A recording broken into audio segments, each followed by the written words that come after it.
He believed hidden cameras would expose betrayal, but they ended up revealing the one heart in his mansion that never expected to be seen.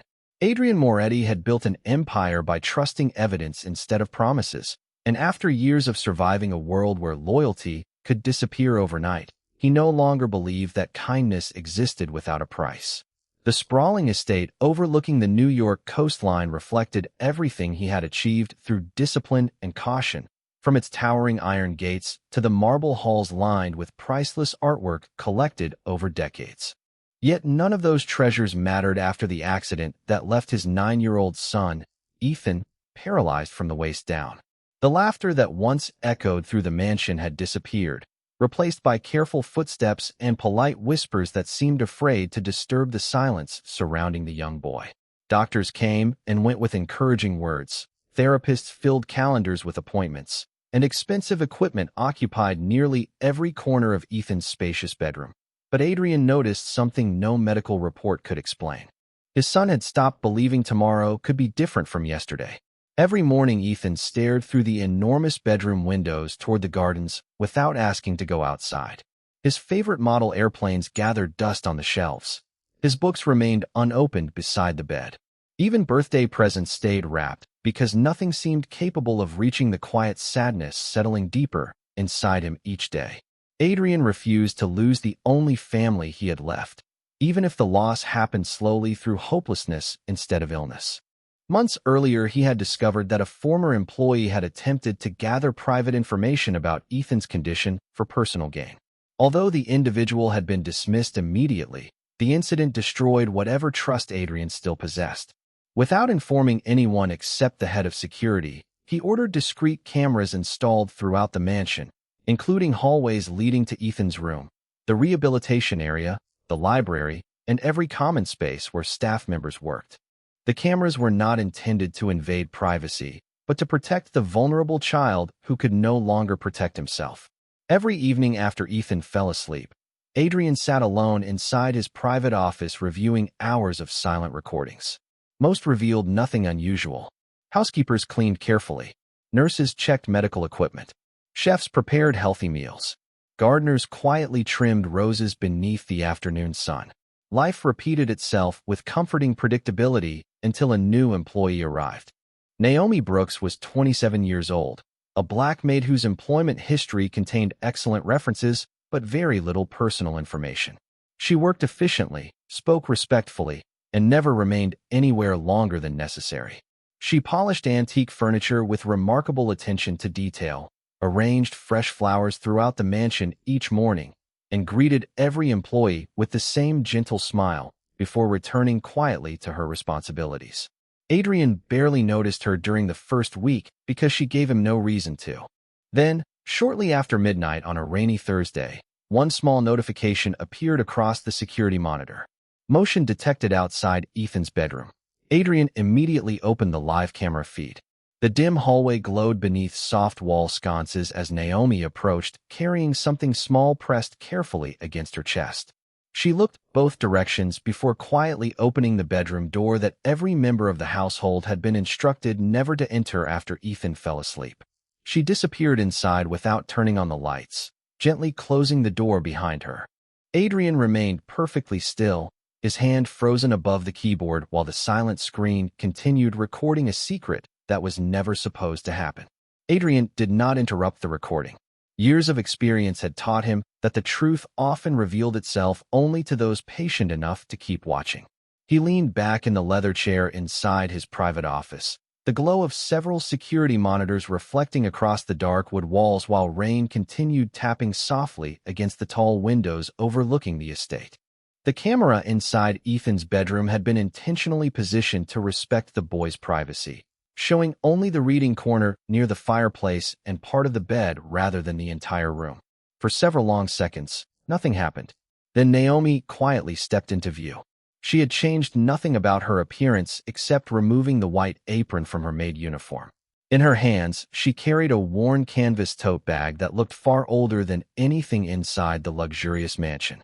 She carefully placed the bag on the floor, glanced toward Ethan to make certain he was asleep, and slowly pulled out a small stuffed elephant with faded gray fabric that had clearly been loved for many years. Adrian frowned with confusion.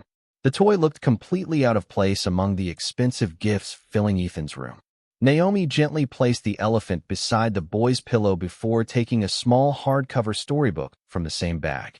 Instead of waking him, she quietly sat in the reading chair near the fireplace and began reading aloud in the softest voice imaginable.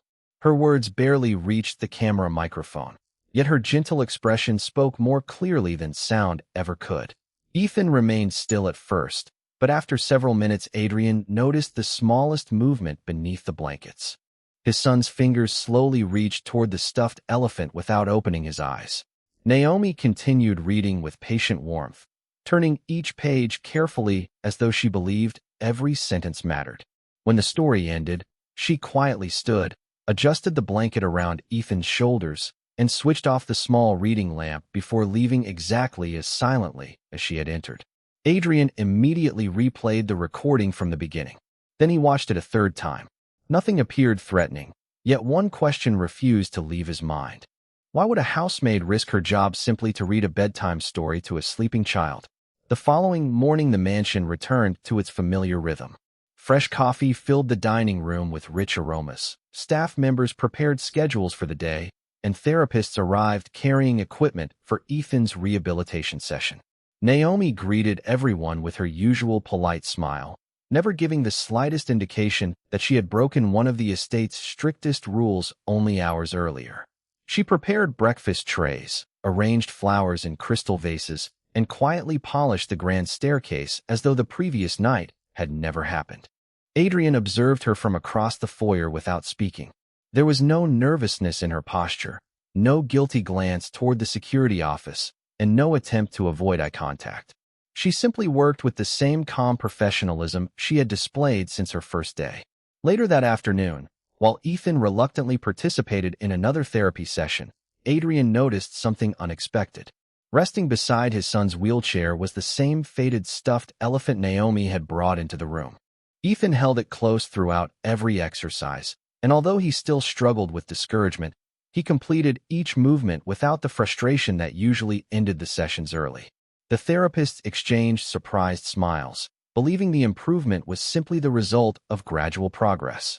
Only Adrian knew the tiny gray elephant had not been there the day before, and for the first time since installing the cameras, he found himself searching the recordings not for evidence of betrayal, but for an explanation that made even less sense than suspicion itself. That night, Adrian canceled 2 business meetings without telling anyone why. Instead of reviewing financial reports, he sat once again inside the security office where rows of silent monitors displayed every hallway and common room inside the estate. The digital clock slowly passed 11, then midnight, and finally a familiar notification appeared on the screen. Motion detected outside Ethan's bedroom. Naomi emerged from the dim hallway carrying the same weathered canvas tote bag. This time, Adrian noticed details he had overlooked before.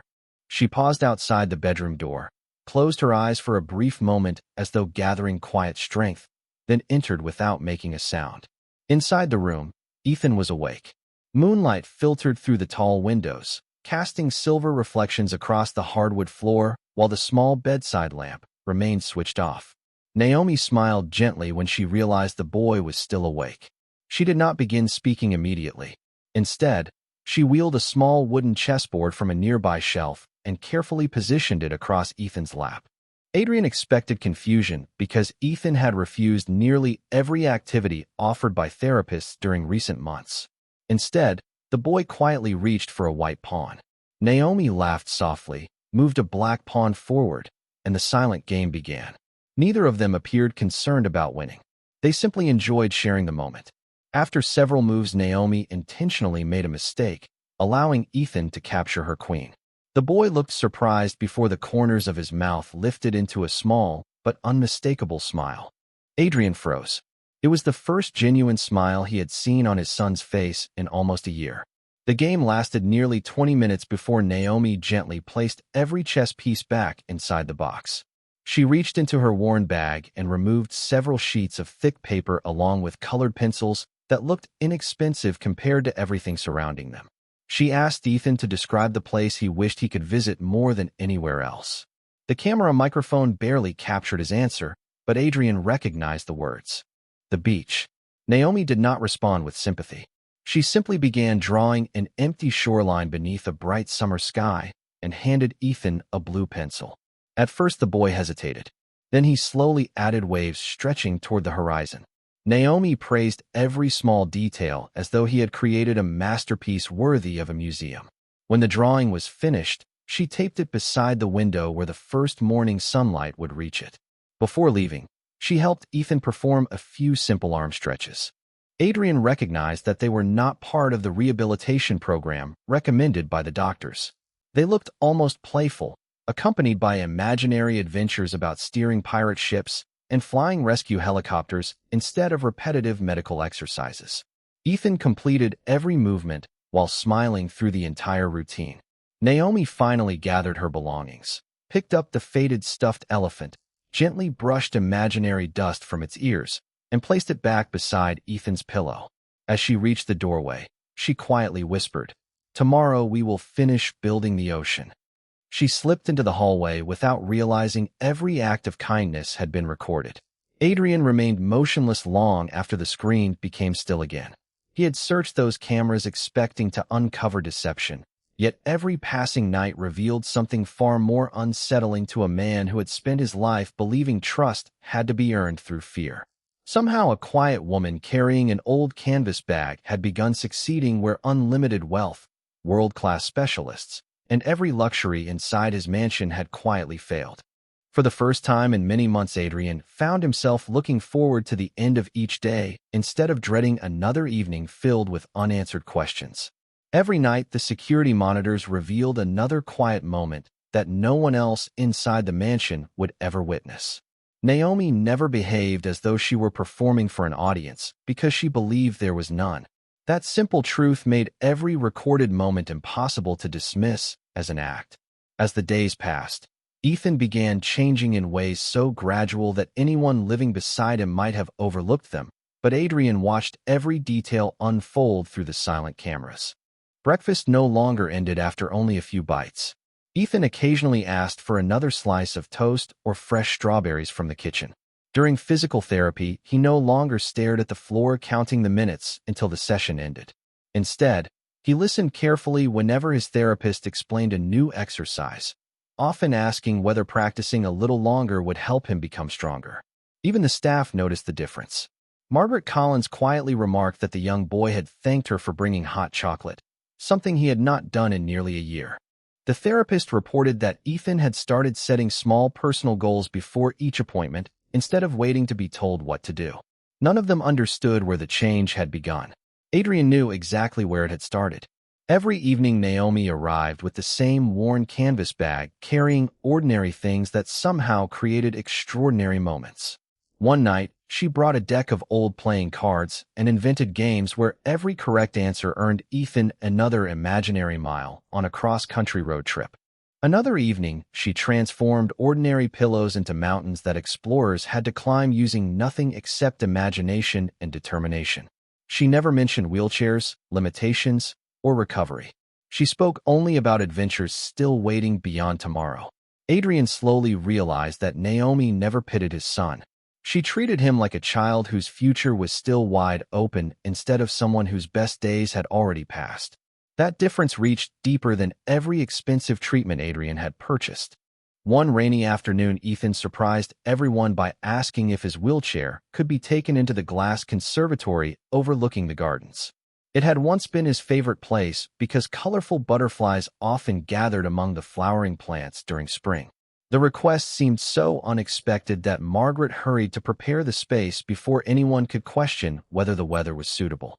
Ethan spent nearly an hour there watching raindrops slide across the tall windows while quietly sketching flowers in the notebook Naomi had given him. Adrian stood unnoticed outside the conservatory entrance, observing his son laugh when a tiny sparrow landed on the stone pathway just beyond the glass. It was not a loud laugh. It was gentle, brief, and completely genuine. That evening, Adrian returned to the security office and replayed weeks of recordings from the beginning. He no longer searched for mistakes or broken rules. Instead, he watched the gradual return of hope unfolding one evening at a time. Yet as deeply as those recordings moved him, Another question slowly took root inside his mind. Naomi possessed a patience that could not be taught during employee training. She understood exactly when to encourage Ethan and exactly when to remain silent. She seemed to recognize every emotion before the boy spoke a single word. Adrian finally accepted that such wisdom could only come from someone who had once carried a similar burden herself. And before another day passed, he quietly instructed Victor Hayes to learn everything possible about Naomi Brooks without allowing her to suspect she was being investigated. Victor Hayes had spent nearly 2 decades protecting Adrian Moretti, and during those years he had learned the difference between a dangerous secret and a painful one. 3 days after receiving his assignment, he quietly entered Adrian's office carrying a slim manila folder that looked almost empty. Adrian expected pages of financial records, hidden connections, or suspicious behavior. Instead, Victor placed the folder on the desk and spoke with unusual hesitation. Naomi Brooks had no criminal history, no unpaid debts, and no unexplained income. Before joining the estate, she had worked steadily for several families who all described her with nearly identical words. Patient, honest, dependable. What caught Victor's attention was not what appeared in her records, but what did not.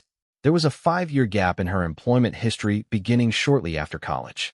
Adrian opened the folder and found a single document explaining the missing years.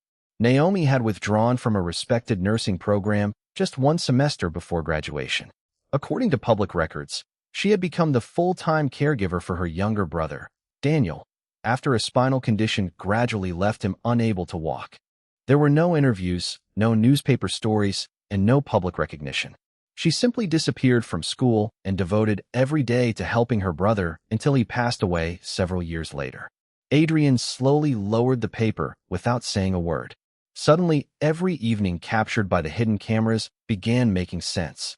The bedtime stories, the games, the playful therapy exercises, even the faded stuffed elephant carried inside the old canvas bag were not techniques learned from a training manual.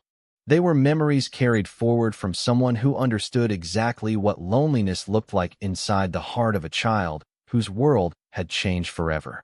That evening, Adrian returned to the security office earlier than usual.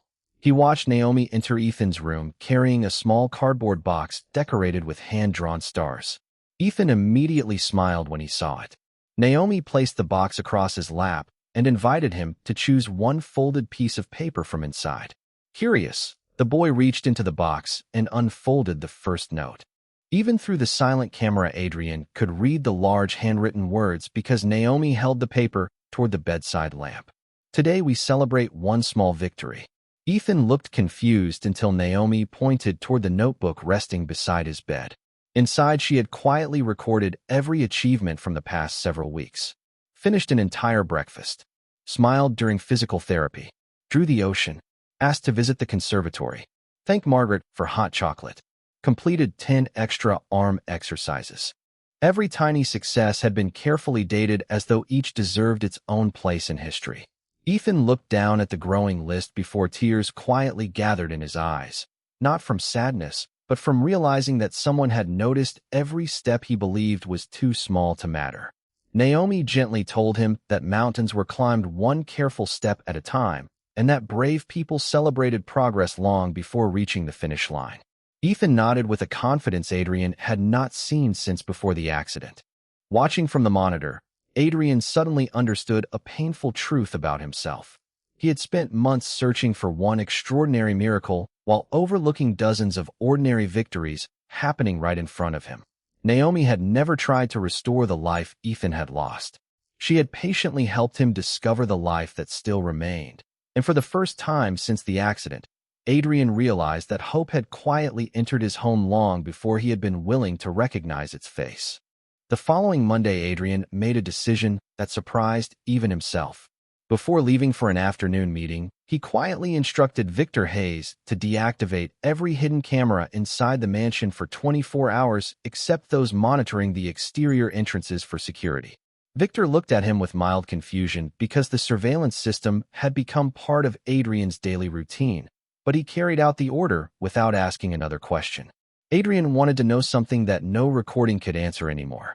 If Naomi believed no one was watching, would she still spend her evenings beside Ethan, Or had every act of kindness been driven by a sense of obligation that would eventually fade away? Throughout the day, Adrian found it unusually difficult to focus on business. Financial reports blurred together, phone calls seemed unimportant, and every conversation drifted back toward the image of Ethan smiling over a simple chessboard. By early evening, he returned to the estate without announcing his arrival. Instead of entering through the grand front entrance, he quietly walked through the conservatory corridor overlooking the gardens until he reached the hallway outside Ethan's bedroom. The house was calm, illuminated by warm golden lights that reflected across polished wooden floors, while a gentle summer breeze carried the scent of blooming roses through an open window. The bedroom door remained slightly open.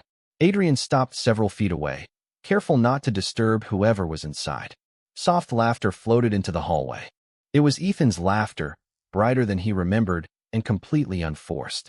Looking through the narrow opening, Adrian saw Naomi sitting on the carpet beside Ethan's wheelchair rather than beside the bed. The old canvas tote rested nearby, but tonight it remained closed because she did not need any games or storybooks. They were building an imaginary city together using colorful wooden blocks borrowed from the estate's storage room. Every building represented a dream Ethan wanted to accomplish one day. A library because everyone deserved stories. A bakery because warm bread made strangers smile. A lighthouse because people always needed hope when storms arrived. Naomi never corrected his ideas or rushed him toward another activity. She simply listened with complete attention, asking thoughtful questions that encouraged him to imagine even bigger possibilities. After nearly an hour, she gently reminded Ethan that tomorrow's therapy session would require extra determination if he truly wanted to visit the beach before summer ended. Ethan surprised her by answering that he intended to work harder than ever because he wanted to feel the sand beneath his hands again. Naomi smiled with quiet pride, not because she had persuaded him, but because the desire had come from Ethan himself. When the conversation ended, she helped him settle comfortably into bed, adjusted the faded stuffed elephant beside his pillow, and quietly wished him peaceful dreams before leaving the room exactly as she had done every other night. She never looked toward the ceiling where cameras had once been hidden because she had never known they existed. Adrian stepped back into the shadows before she entered the hallway. His chest felt unexpectedly heavy as he realized she had given his son the same patience and compassion without a single lens recording the moment. There had been no audience, no recognition, and no promise of reward. Only genuine kindness offered freely to a lonely child. Standing alone in the silent corridor, Adrian finally understood that trust could never be measured by surveillance. It revealed itself only when goodness continued even after every reason to perform had quietly disappeared. The next evening, Adrian asked Ethan to join him for dinner in the sunroom overlooking the western gardens, something they had not done together since before the accident. Golden light spilled across the long oak table, while the distant sound of fountains blended with the quiet songs of evening birds. Ethan rolled his wheelchair toward the window without being asked twice, carrying the notebook filled with small victories that Naomi had encouraged him to keep. Throughout the meal, Adrian noticed changes that no doctor had written into a medical report. His son spoke about books he wanted to read, places he hoped to visit, and even asked whether the family boat was still docked at the marina because he wanted to watch the sunrise from the water one day. Those simple questions carried more hope than any expensive treatment Adrian had arranged over the past year. When dinner ended, Ethan excused himself because he wanted to practice tomorrow's therapy exercises before bedtime. Adrian quietly followed several minutes later, stopping outside the rehabilitation room where the evening lights remained on. Through the partially open doorway, he saw Naomi helping Ethan prepare for another session. She never counted repetitions like a therapist reading from a schedule. Instead, she transformed every movement into part of an adventure. One stretch became reaching for a rescue rope. Another became steering a sailboat through calm water. Every completed exercise earned another imaginary mile toward the beach Ethan still dreamed of visiting before summer ended. The room echoed with quiet laughter instead of strained determination. Adrian remained unseen until the session ended. As Ethan wheeled himself toward his bedroom with visible pride, Adrian stepped into the rehabilitation room. Naomi immediately stood, surprised to find him there. For a brief moment, uncertainty crossed her face because they had rarely spoken beyond polite greetings. She lowered her eyes respectfully and apologized if she had stayed later than her scheduled hours. Adrian gently shook his head before she could continue. His voice carried none of the cold authority that usually filled boardrooms and negotiations. He simply asked one question that had lived inside his thoughts ever since Victor delivered the thin manila folder. How did you know exactly what Ethan needed? Naomi remained silent for several seconds before answering with quiet honesty. She explained that her younger brother Daniel had spent years believing people saw only his wheelchair instead of the boy he truly was. During those years, she learned that children fighting difficult battles did not always need perfect words or expensive solutions. Sometimes they only needed someone willing to sit beside them long enough for hope to return on its own. She admitted she never intended to interfere with the family's routines. She only recognized the loneliness in Ethan's eyes because she had once seen the very same loneliness in her brother every single day. Adrian listened without interrupting. When she finished, he thanked her with a sincerity that surprised even himself. Naomi smiled softly and answered that Ethan had done the hardest work because choosing hope was always more difficult than offering it. After she quietly left the room, Adrian stood alone beside the therapy equipment, looking at the empty space where his son had practiced only minutes earlier. At that moment, he understood that strength was not measured by power, wealth, or influence. Sometimes it appeared in the quiet patience of a woman who carried old memories inside a worn canvas bag and somehow turned them into a future a little boy had almost stopped believing he deserved. The first Saturday of August arrived beneath a clear blue sky, and for the first time in more than a year the estate felt alive again. Fresh flowers lined the entrance, the fountains shimmered beneath the morning sunlight, and the scent of homemade bread drifted from the kitchen as staff members quietly prepared for a small family gathering that Adrian had arranged without revealing its purpose. Ethan insisted on wearing the navy blazer he had not touched since before the accident, carefully fastening each button with patient determination. The notebook filled with his small victories rested inside the pocket of his wheelchair, because he said it reminded him how far he had already traveled even without leaving home. Naomi spent the morning arranging flowers in the dining room exactly as she always did, believing the gathering was simply another event for Adrian's business associates. She never imagined she would become part of it. Shortly before noon, Adrian invited every employee to join him in the estate's sunlit conservatory. Housekeepers stood beside chefs, gardeners beside security officers, therapists beside administrative staff. The atmosphere was calm but curious because Adrian rarely gathered everyone together unless an important announcement was about to be made. Ethan waited quietly beside his father, smiling with a confidence that seemed impossible only weeks earlier. Adrian looked around the room before speaking in a steady voice that carried warmth instead of authority.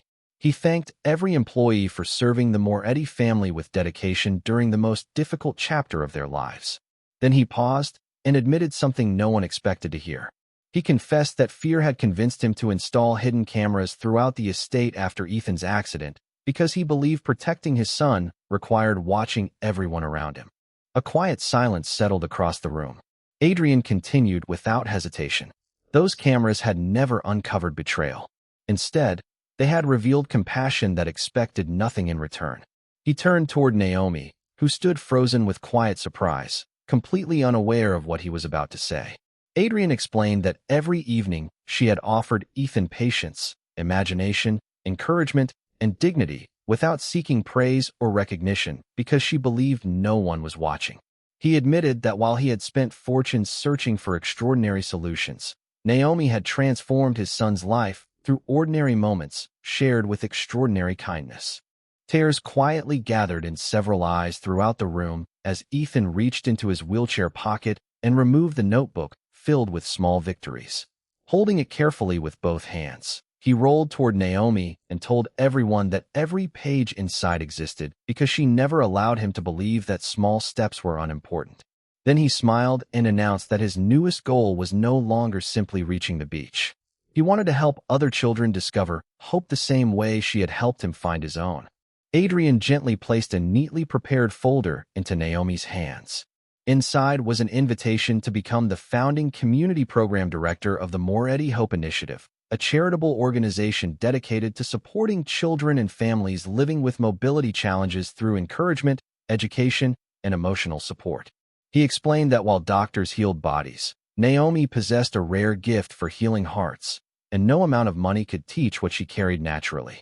Naomi looked down at the folder before quietly lifting her eyes toward Adrian and Ethan. Her voice trembled as she accepted the opportunity, not for herself, but because she believed every child deserved someone who noticed the victories too small for the rest of the world to see. In that quiet room filled with sunlight, gratitude, and gentle applause, Adrian realized that the greatest decision he had ever made was no longer building an empire. It was choosing to honor the person who had restored hope inside the home he loved most.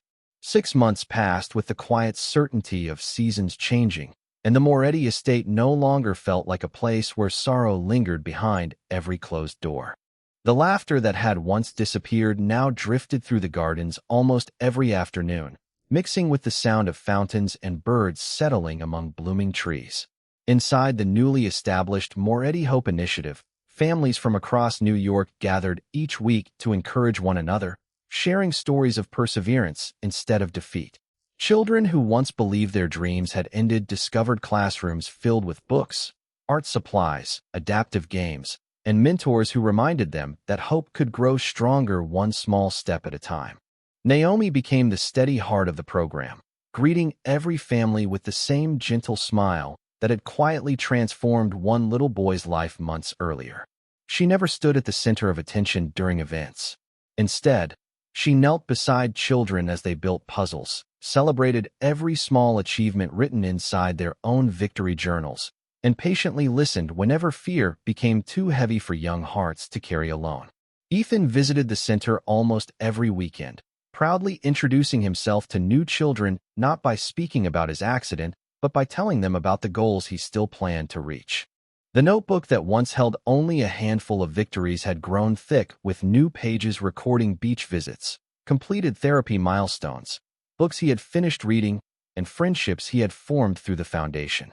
One bright September morning, Adrian accompanied Ethan to the shoreline they had spoken about so many evenings before. The Atlantic breeze carried the familiar scent of salt water while gentle waves rolled across the sand beneath a cloudless sky. Ethan wheeled himself onto the wooden viewing platform overlooking the beach, closed his eyes for a long moment, and smiled as the ocean air touched his face. Naomi stood nearby without saying a word because she understood that some victories deserved silence more than applause. Adrian watched his son breathe deeply before quietly thanking Naomi for giving him something no fortune had ever been able to purchase. She answered with the same humility that had guided every decision she had ever made, reminding him that hope had always existed inside Ethan. Someone only needed to believe in it long enough for him to believe in it too. Adrian reached into his jacket pocket and removed a small electronic device. It was the final hidden camera that had once watched over the hallway leading to Ethan's bedroom. He turned it over in his hand for a moment before placing it inside a small wooden box that would remain closed forever. He no longer needed silent recordings to measure trust, because the greatest truth those cameras had ever captured was already living before his eyes. As the afternoon sun painted golden reflections across the water, Ethan laughed while telling Naomi about the lighthouse he still hoped to visit one day. She smiled and promised they would add it to the next page of his victory journal. Adrian stood quietly beside them, understanding that true strength had never been found in power, fear, or constant vigilance. It had been waiting inside simple acts of compassion performed without witnesses, rewards, or recognition. Long after the tide rolled back toward the open sea, the memory that remained was never the hidden cameras or the fear that inspired them. It was the quiet kindness of one Black Maid who reminded a father, a son, and everyone fortunate enough to know them that dignity grows strongest when love is offered freely, even when no one believes they are being watched.